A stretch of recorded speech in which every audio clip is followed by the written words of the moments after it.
The fine folks of the Locked On Big Ten squad are going to attempt and probably fail to pick apart my Big Ten power rankings. We've got Indiana's win total on tap. You know today's going to be fun. You're talking ball with the Big Ten squad, sponsored by Game Time. From USC to Ohio State, from Michigan to Oregon, from Nebraska to Washington, it's the local experts of the Locked On Podcast Network bringing you scoops, breakdowns, and the most comprehensive preview of the upcoming Big Ten weekend. No hurt feelings and thin skin allowed. Squad up, you're part of the Big Ten squad. Happy Thursday, everybody. Welcome to this week's edition of the Locked On Big Ten Squad. I'm Spencer McLaughlin, your host. Mark Culkin of Locked On USC is here with Jacob Goins. Locked On Hoosiers, Craig Sheeman, Indiana guy of Locked On Big Ten. Zach Seiko, Locked On Nittany Lions. Roman Tomashoff, Locked On Huskies. And boom, right on time is Jay Stevens of Locked On Buckeyes. What an entrance. Oh my goodness. Absolutely electric. I swear we did not plan any of that. We do have a great show planned out for today. So in this first segment, this is really going to be a win-win for me because I'll either get to push back on why you guys are wrong, or you're just going to have to agree with me, and that's a win for me going in either direction. Goins is already counting down the minutes until we get to Indiana later in today's show. But I have compiled my Big Ten power rankings going into the season, and I'm sure we'll start with the top six. Is everybody good with that? Kind of the top third of this massive 18-team conference. All right, top six. I mean, you're running the show, so just tell us what. We figured you would have had a plan for this, but here we are. We don't want to debate Maryland to start. Maryland I can tell you is where Purdue is going to be. Those two teams are low on my list. Northwestern. We didn't want to start with them. They are low. No, here's where we'll start. You're gonna love this, Seiko. Yes, Mark. Just get rid of the bottom six. These teams are not in contention. Well, yeah, but then we'd be leaving out UCLA, and then we can't talk about Nico. And SEO dictates we have to talk about Nico. That's true. Okay, top six in the Big Ten in order. And Seiko gets to respond first for no particular reason. Here we go. Penn State number 1, Ohio State 2, Oregon 3, Illinois 4, Indiana 5, Michigan 6. Seiko, go ahead. Where am I wrong? I don't think you are. All I heard is Penn State was number 1. I'm good with that. It's definitely, your top three across the board. I think most people are going to see this as either Penn State or Ohio State number 1. Oregon's going to be third, because I'm sure if you ask Jay, he's going to say you're wrong. The Buckeyes are 1, Penn State's 2, Oregon's 3, and some sort of. Oh, okay. Wow. Sego. This is the guy who came on my show and picked Ohio State to lose to Oregon in a game they led by 34 points. He has been scarred many a times, is what I'm saying. Many times. Trust issues at this point in time. Penn State being the number 1 team is justified. Whether or not you agree with Spencer, it is justified because they bring back a veteran quarterback, 2, not 1, but 2 veteran running backs, 80% of the starting offensive line, star defensive end, star defensive tackle, star safety, and then there's going to be some new faces of the offense and defense that will emerge. Oh, and they added 3 veteran playmakers through the transfer portal at the biggest position of weakness, wide receiver. 3, a trio of senior veterans that are going to be pretty helpful in this offense, but this is going to be a run-first, run-heavy team. So all Drew Aller and those 3 transfer wide receivers have to do is not make mistakes. Which historically they've never done that before, of course. Jay, Ohio State at 2. Any objection there? Not really. No, I think that's actually a fair place to put them. Seiko, the reason why I have Ohio State 2 and Penn State 1 is due to what Penn State's bringing back and what Ohio State is trying to figure out right now. Ohio State on defense, they lost 8 guys to the draft. That's great. But you don't really know who's going to be filling in the holes. You may know their name. You're not sure how well they'll play. And so I get it. I am comfortable with Ohio State being here at number 2. Spencer, I was ready to come on here and go off on you, but I can't do it right now. Oh, this is sweet music to my ears. I needed this pick me up. I've had a long coordinator. I've had a long day at work. This is great. Would anyone like to push back on that top 6? I'll reiterate again: Penn State, Ohio State, Oregon, Illinois, Indiana, Michigan, and any non-takers for that top 6. I missed you say Illinois. That's really upsetting. I wrote down the top 5. I missed you say Illinois and was really excited about Indiana being number 4, which I'm still okay with them being in the top 5. I will say that I just think Indiana is better than Illinois. I think they have a better season than Illinois. I'm on the record saying that, and I am dying on that hill. Well, Craig, you look like you've been itching to get in. When Seiko was talking, you look like someone holding your breath while your mother-in-law was speaking. Go ahead. Ooh. Flashback. Yeah. So I can't quarrel with your top 3. However, look, the beauty of Illinois and Indiana is that'll sort itself out because they play each other pretty early in the season on September 20th. So my question becomes, where do we put Michigan? 6? Are they 4th? What's the learning curve for Bryce Underwood? And, is he lights out all season long? Is he mediocre in the beginning as he tries to figure it out? So, Michigan could move as high as 4 on this list, or maybe they're appropriately placed at 6. And I want to hear from Mark because I'm sure he thinks the Trojans should be on this list as well. Again, I asked what went into the thought process of these power rankings because I'm thinking you have to at least look back at how the team performed in their last game. And Oregon at number 3 seems a little bit high, especially considering their new, presumptive starting quarterback has a touchdown to interception ratio of 11-9. So, yeah, you're bringing in a lot of talent, or you have a lot of talent returning, but who's your quarterback? All I remember is what Ohio State did you in your last game. Why does that? Go ahead. I didn't know that the last game of the season was defining what happens in a team's next season. If that's so, where should Indiana be? Last? If Jay is going to be cool, thanks. At number 2, because you know a lot of names, but you don't know what you're actually returning until you see it in action. Why can't we say the same thing about number 3 Oregon? Right? I think I think it's the reason that I have them both behind Penn State, whereas most places probably would want to put Penn State behind them all. Also, to answer your direct question, Mark, about what went into my making of these metrics, I have been talking about all of these teams at some point in time and monitoring their off seasons rather closely on Locked On College Football. Roman has not yet had a chance to jump in. I want to be fair and equitable as neutral arbiter of all things college football over here. Roman, by the way, I saw that. You saw what? I saw his golf clap. He was supporting what I was saying. Oh, okay. Well, anyway. Yeah, I certainly have my questions about Dante Moore, and maybe, especially this flag behind me here has nothing to do with it. Maybe I'd flip Oregon and Illinois when we talk about returning production and all those different things.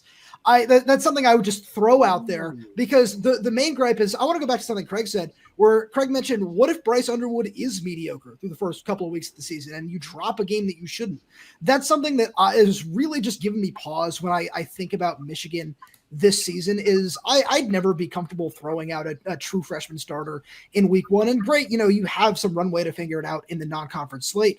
But that's just something I will always just be a little bit reserved by, is especially placing somebody that high in the top third of what really could be a really deep conference this year.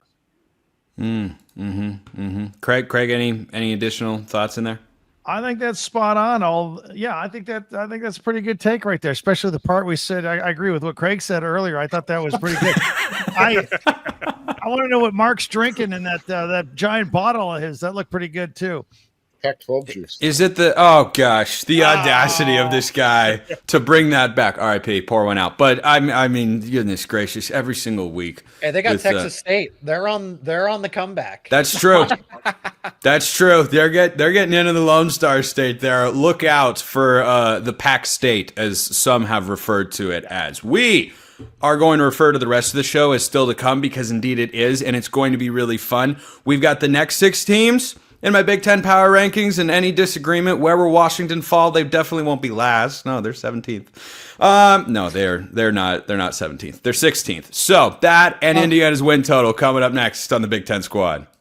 First, this episode brought to you by Monarch Money. Ever wish managing your money felt easier? And well, with Monarch Money, it can. Whether you're growing your savings or planning a big purchase, Monarch puts you in the driver's seat. It's like having your own personal CFO, giving you full visibility and control over your finances. Monarch Money is more than a budgeting app. It is a complete financial command center. You can track all your accounts, investments, and spending in one place. So in addition to managing your money, you're also building wealth. Do you have that one financial goal you've been wanting to reach for a while? Maybe cut back on your spending, maybe save a little bit more, whatever it is. Monarch Money is here to help you get serious about it. Take control of your finances with Monarch Money. Use code LOCKEDONCollege at monarchmoney.com for 50% off your first year. That's monarchmoney.com. Code LOCKEDONCollege for half off your first year. Check them out at monarchmoney.com.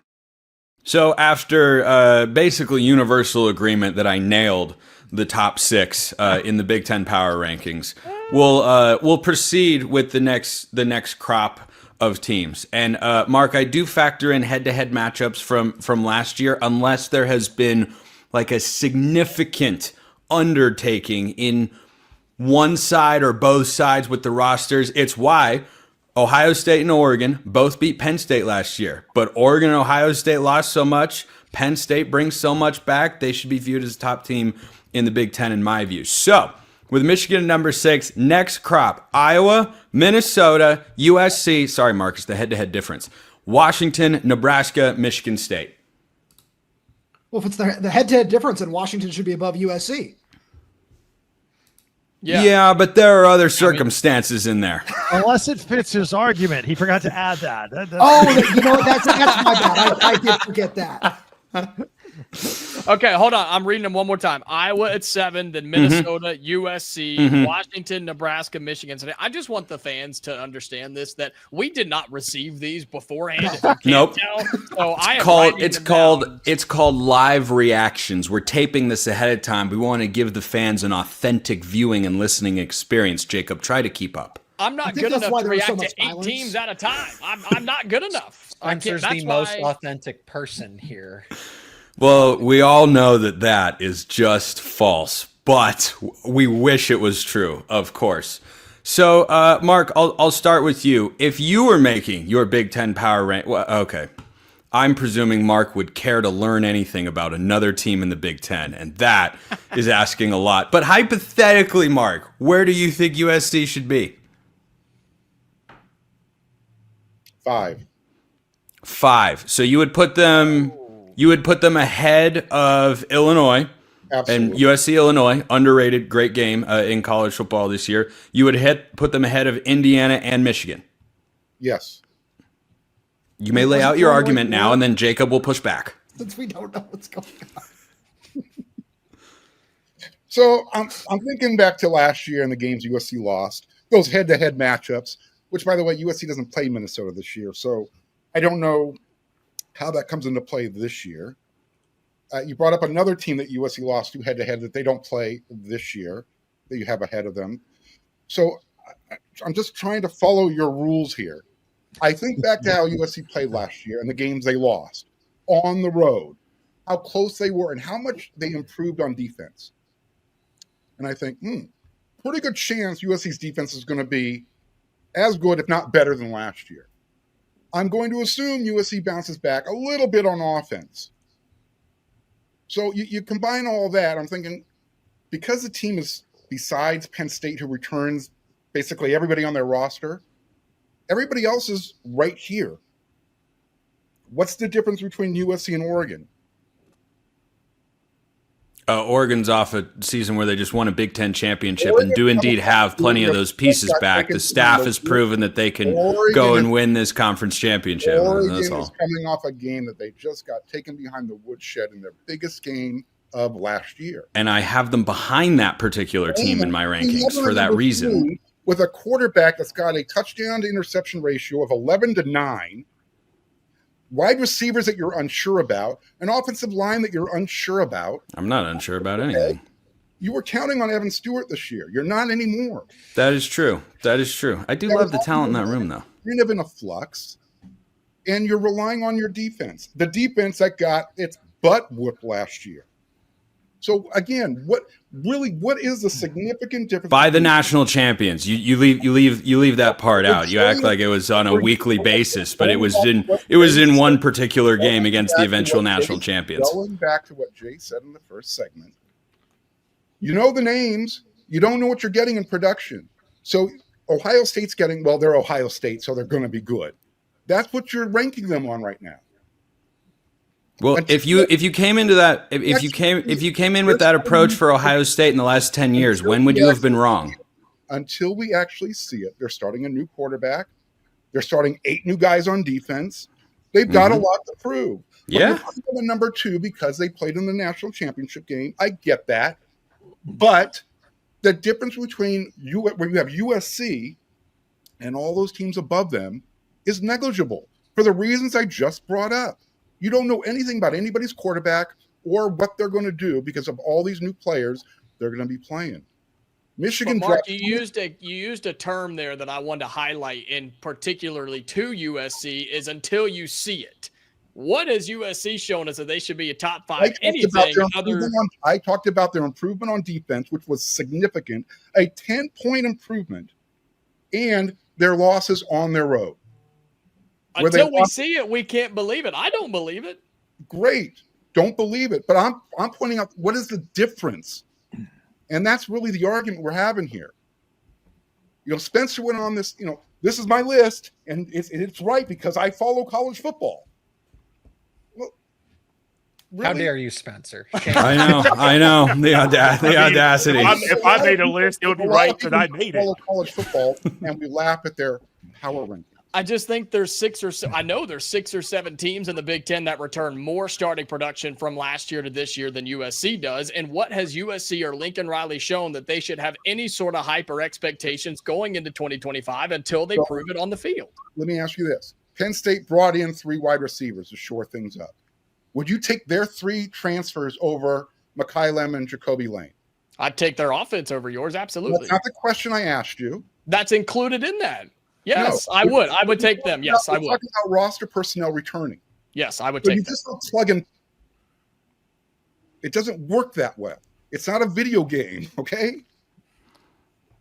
I would take them to answer your question. So that's the answer. Yes, you would take 3 transfers coming into a new system over wide receivers who are pretty damn good, who have been in the system now going on their second, third year. Because of the system, yes, I would. Carry on your conversation, gentlemen. Okay. By the way, Mark, on system, can you name the only offensive system in college football to produce back-to-back Heisman Trophy finalists at quarterback?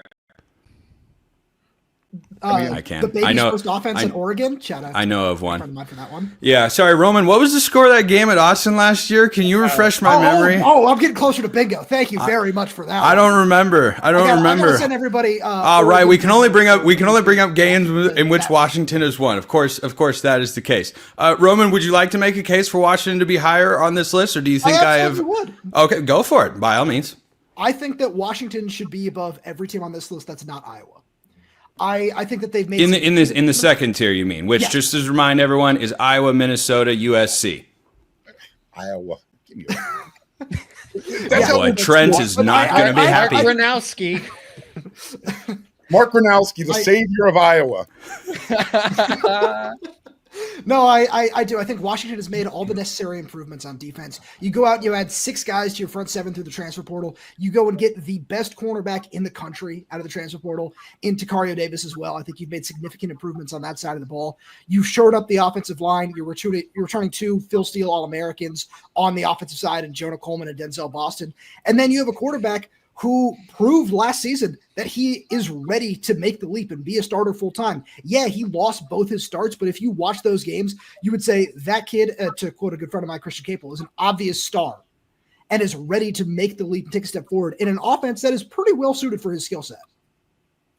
That was a pretty good case. That was nice and concise. That was well thought out. That was really good from Roman. You've come a long way.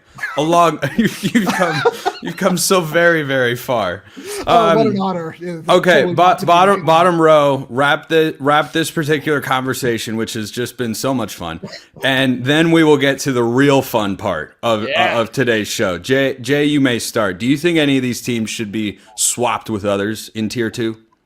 I won't go crazy with this, but I think Michigan State will not be 12. I have a hard time putting them at 12 because part of me believes this is the year that they start to move up the Big Ten. Wouldn't definitely be in the top 6, but I think them in Nebraska and Washington will probably be pretty close with how I think that Michigan State will be better in 2025. Craig? I don't know what it is about me and Roman today, but we are locked in together. I would put Washington way higher on this list. Repeatedly throughout the summer on Locked On Big Ten, I have talked about I think Washington's my sleeper team. I think Damon Williams Jr. is my sleeper superstar who's going to break out this year. Every time I watched that kid play last year, I'm like, why is he splitting time with quarterback? Why is he not starting? I think he's a star. They got the solid running game with Coleman and a good receiver at Boston. I would put Washington higher on this list, maybe as high as 7th to start this list. One thing I forgot to mention earlier when we were discussing Bryce Underwood in Michigan and how big the adjustment process will be, I'm sure there will be a big adjustment for him throwing 12 passes per game. That will be pretty be pretty sizable. He'll have to be good on those 12 passes. He said this week they've added pages to the playbook. They're going to air it out. It's the air raid. So is that 12 to 15? Yeah. what are we talking about here? Well, you guys didn't see that highlight from the spring game? Like, oh, watch out for Bryce Underwood. And it was like a double verse trick play. Yeah. Like, terrifying. Who will see it coming? Nice. Yeah. All right, Seiko. Take your final shot at my Big Ten power rankings as everybody else so rudely has. There's not a lot that separates, I think, after you have Oregon and Illinois. 5 and 6 are debatable. You could put Indiana there. You could put USC there. I think Michigan maybe is outside because I think maybe they're 7th, and you could make that case for a USC, but you could also make that case for Washington as well. What does Washington have offensively that USC may not? A breakout star at quarterback potentially. Washington's running back is better, and Denzel Boston is really good. Despite Mark, I will give you the credence there that I do like Mekhi Lemon and Jacoby Lane a lot. If they were Penn State's wide receivers, they would go absolutely insane. But I agreed with Jacob that the system is better. But those individual wide receivers are better than what Penn State has versus its individual wide receivers. But system does help. So 5 through 8 are very debatable. If you said, hey, Indiana, USC are 5 and 6, okay. If you said Michigan's at 6, maybe I bump them down a couple of spots and put a Washington above them just because they do have a little more proven commodities coming back, if you will. I couldn't name a star. Who's that star running back for them? I would take Jonah Coleman over anybody that Michigan has to offer in its backfield. And the same thing with Denzel Boston. So Roman, take this and run with it. That Washington. No, he had his 6. chance. He's spoken enough today. In the top 6. So you could make that case for me. So it's okay. I think that's well laid out. I think that's well laid out. Yeah, that's solid. I think it's time we move on. That's all I'm saying. Yeah, Goins is ready. He's been chomping at the bit for Indiana's win total. It's 8.5 on FanDuel. Under, please. All right, right into it. 3, 2, 1, ready, fire, aim. All right, Indiana's win total for 2025, 8.5. According to our friends at FanDuel. Goins, you're going to have to sit there and listen to all of us talk about your football team before you get to chime in, and then we will provide you the stage you so richly deserve. Craig. Indiana. Yeah, I've got Craig on my side. And Craig. That's true. That's true. Yeah. We got 2. He He committed. Huge 1-star offensive lineman out of the Midwest going to the Hoosiers. Preferred walk-on. No, it's 2025. We got rid of walk-ons because we're paying people. Yeah, you need to get your revenue share, Craig. You are getting your money, baby. We just had a commitment on the squad. That's a first. That is a first. That is a first. That's a great decision, young man. That you're going to be very happy with your decision. Yeah, he hits the portal in less than 2 years. Okay, so Indiana 8.5. They to me are a classic pullback team. They had a beneficial schedule. I lobbied for them to get into the playoff. I'm glad they did last year. Thought they got screwed a little bit in the rankings, but alas, you've got Illinois at home. You've got to go at Oregon. You've got to go at Iowa. You've got to go at Penn State and not stumble anywhere else. Under 8.5 wins for Indiana. At my own peril, I am going to fade Kurt Signetti here. Mark, you may start things off for the gallery. Yeah, I'm just hoping that Indiana's ready to play Illinois after that brutal gauntlet opening 3-week series. It is tough. Old Dominion, this is embarrassing. Old Dominion, Kennesaw State, and I actually appreciate the Indiana State thing there. Rivalry game, I get it, but still not Division One. So yeah, we're going to find out how good Indiana really is, and really how good Illinois is. Everyone's jumping on the Illinois bandwagon. They won how many games last year? 10. 10 games. They returned Luke Altmaier, the second best quarterback in the conference returning. If Indiana can win that game, and it's a home game, they should win it, right? You know, Indiana's on their way. They can get to 9 wins. Just like for USC, Illinois is the pivot game. I think you're going to find out if Indiana can sustain what they started to build last year. It'll start at Illinois. I love the mental darts game I get to play at trying to figure out when Mark is done talking. It's just these prolonged pauses. I'm like, oh, he's no, okay, not done. All right. All these years doing shows together, Mark, and I still haven't figured it out. Roman, 8.5, Indiana. Iowa. Iowa. Hey, don't sleep on Iowa. Wait, Mark, you probably slept on Minnesota and Maryland last year. I've kind of been wavering because I think that Iowa game will be the defining game of the season. I think that Indiana, I like what Signetti's doing. I think they can beat Illinois at home. So I really think when I look at the schedule, it's going to come down to that Iowa game as to whether you're going to go under or over. You know what? I think they win that game. Jacob, I'm with you. Let's take the over. Roman's just out here kissing rear ends all show long, just getting Craig in his corner. Now you got Goins on his side. Before you know it, Roman will be out here saying that Ohio State's going to go back-to-back. Jay, what do you make of the Hoosiers this year? This is tough because this schedule is mapped out like it would have been a couple years ago, where you get 3 easy non-conference games, you get your Big Ten games that you should win.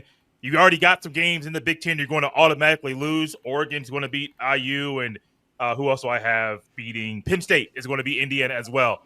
The tricky games to me are the Illinois at Iowa, the Michigan State game, and the Wisconsin game. The lucky thing for Indiana is you're playing Oregon on the road after an off week. The tricky thing is it's on the road at Oregon. I want to go over so bad, but I have a hard time buying into Indiana doing this back-to-back seasons for the first time in school history. I understand the non-conference thing. They map it out. They did it 5 to 10 years ago, and those games were needed for Indiana to at least have a chance to be bowl eligible. You're going to blow those teams out. I don't have a good feeling that they're going to get over 8.5 right now because I live in Indiana. My mom went to IU. I've never seen it. I've never seen them go back-to-back big years, and I can't buy into them doing it right now. Jay, when you were talking about Autzen Stadium, I really wanted to make a jab about how hard it is to win there, there are certain things you don't talk about on this show, and that's one of them. Don't. Yeah, for some reason, 1st, with you, with anybody 1st. else, fine, but with you, I bit my tongue on that one for no reason in particular. I like that we're nitpicking games again. Just going to throw that out there. What do you mean we're nitpicking? What? I'm just saying we talked about the Rose Bowl a little bit earlier. Recent memory, you know. Oh yeah, I brought this up because I said I was going to make a jab at Jay about, oh yeah, you lost to Autzen, and I didn't do that. Okay, Craig, we'll get back to you. And Craig, you're gonna go before Jacob. The Indiana folks have to wait and listen to the slander and the tomfoolery from the crowd here. So Seiko is next. So I mean, breaking in a transfer quarterback is still, you're going to have to get used to the chemistry. That's what I'm looking at because this schedule just does not lay out well for Indiana. Those games that are toss-ups, Illinois, Iowa, and I think to an extent because Indiana is good, but playing at Oregon obviously doesn't help them. Those games all back-to-back like that, when your QB is still going to have to get used to the system and the players around him. If those were at the back end of the schedule, I'd feel more confident to say, yes, this is a 9-3, a 10-2 team. But because this is so front loaded, where you're not going to know anything about yourself, you're not going to learn anything new against Old Dominion, Kennesaw State, Indiana State. That's where those 3 opening games really don't help the Hoosiers, because you're not going to learn anything about yourself. So Illinois is that first game. Illinois is bringing back the veteran quarterback that's been there for multiple years, that's shown progression each and every single year. Then you got to pivot and go on the road to Kinnick, and then you have a bye week, but then you got to go on the road to Oregon. So there's a chance they could go on a 3-game losing streak and then settle in. But by that time, you already have 3 losses potentially under your belt, with Penn State waiting. This is an 8-4 team based on that. Woo! Woo! Welcome to the club. Welcome to the under club. Jacob's puffing his chest out. Proud of you. All right. It's not the team's fault. It's the way the schedule sets up. Those teams are in the back end. I think Indiana beats them because they would get better, but you can't help the way the schedule. All right. Craig and Jacob have waited patiently. Craig, the floor is yours. First of all, Jay, what year did your mom graduate? She might have been my classmate there back in the day. You just committed.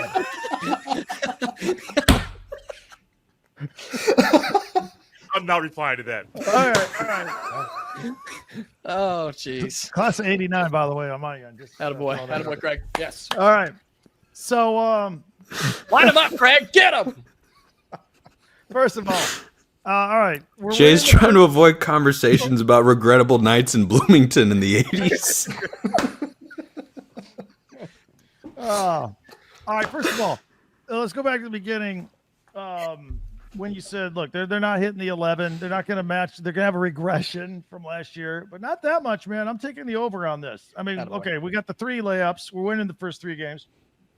Obviously, everything hinges on the Illinois game. I think we're winning at Iowa, as long as that's not at nighttime at Kinnick Stadium. I got to check the time on that one. I'll concede the loss to Oregon. They're beating Michigan State. Michigan State's a year away. UCLA, Indiana crushed them at the Rose Bowl last year, and I don't think Nico's going to do that great. I don't think he's got all the weapons over there.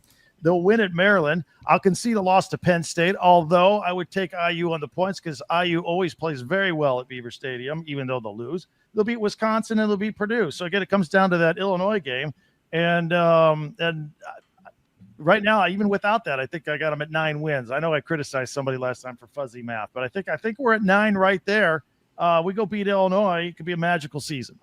All right, Goins, the time has come. You have waited 32 patient minutes to tell us why Indiana's going, 12-0?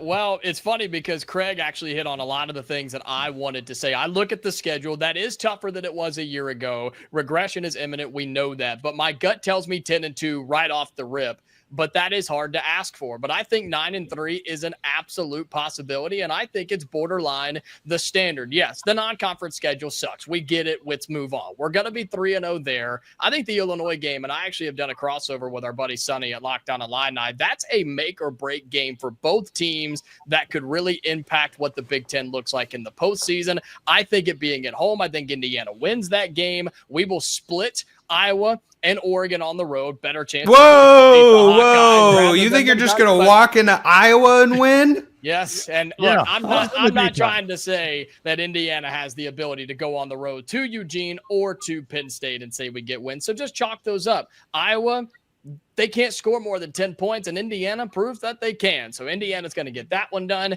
Michigan State, UCLA, bad. Maryland, bad. Penn State, there's the loss there. Wisconsin won't have a head coach by this time, and Purdue always sucks. Isn't that right, Craig? So 9-3 at minimum for the Hoosiers. Slam the over. Put your rent on it. Put the mortgage. Put the college fund. Indiana's going over 8.5. Put the rent on it. I think I have to give a legal disclaimer that we don't endorse betting more than you're allowed to lose. And if you do, gambler. What? Go to FanDuel.com right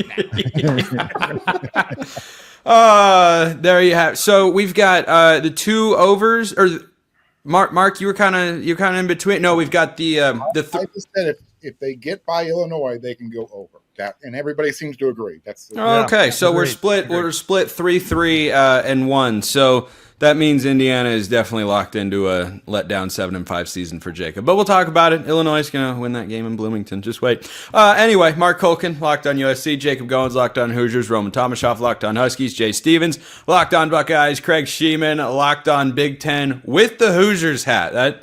That was a new one. That was good. And Zach Seiko from Locked On Nittany Lions. I'm Spencer McLaughlin from Locked On All Over the Place. Appreciate everyone listening. We'll see you next time. And until then, hope you all have a wonderful rest of your day. Hoo, hoo, hoo.